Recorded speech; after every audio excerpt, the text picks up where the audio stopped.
Farida, utusan gugus depan 234 235 Hasanuddin Min 2 Kota Palangkaraya. Siap melaksanakan lomba. Si kancil mencuri timun. Hutan kini sedang dilanda kemarau panjang. Akibatnya makanan di sana habis. Sungai pun mengering. Mau tidak mau, binatang di hutan harus keluar hutan untuk mencari makanan. Tak terkecuali si kancil. Ia kini kebingungan mencari makanan. Kemana aku harus mencari makanan? Jika bertahan di hutan ini, bisa-bisa aku mati kelaparan. Di mana ya tempat yang penuh dengan makanan? Gumam kancil. Kancil pun berjalan keluar hutan. Ia berusaha mencari tempat baru, berharap di sana tersedia banyak makanan. Saat sedang berjalan, tiba-tiba ia melihat ladang petani yang dipenuhi dengan timun yang enak dan segar. Melihat timun segar di depan matanya, kancil ingin sekali melahap timun-timun itu.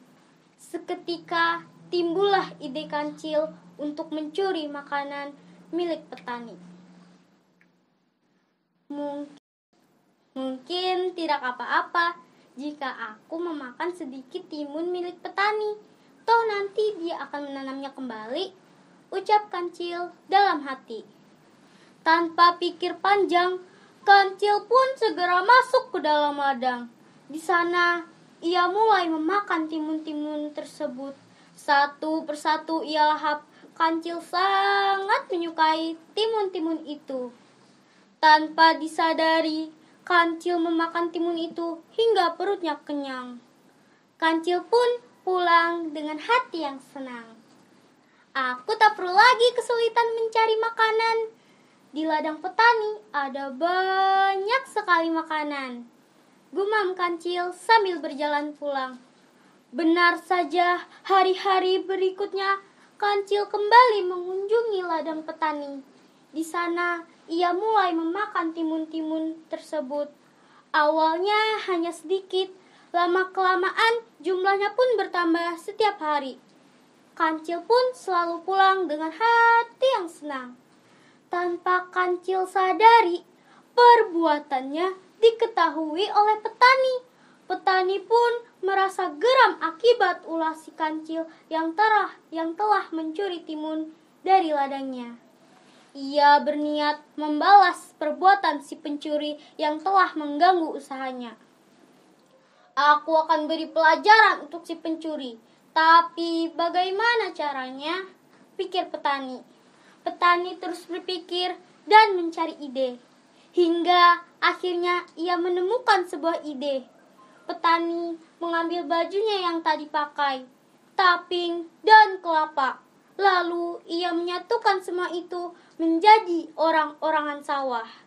Lalu ia letakkan di ladang petani.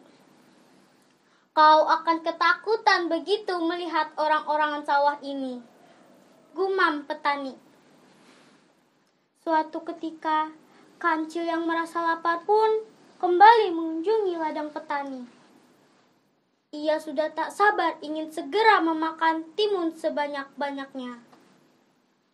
Di perjalanan, ia membayangkan memakan timun yang enak dan segar. Aku akan membuat perutku kenyang agar tidak perlu berkali-kali ke ladang ini. Kalau perlu, aku akan membawa timun-timun itu pulang untuk persediaan makanan. Gumam kancil. Saat di depan ladang, betapa terkejutnya ia melihat ada orang yang menjaga ladang itu. Kancil yang berniat mencuri pun kemudian bersembunyi. Ia menunggu hingga orang itu pergi. Waktu demi waktu berlalu, sudah lama kancil menunggu di sana. Tapi orang itu juga tak pergi dari tempatnya. Wah, hebat sekali petani itu. Ia terus saja menungguku sambil berdiri di sana.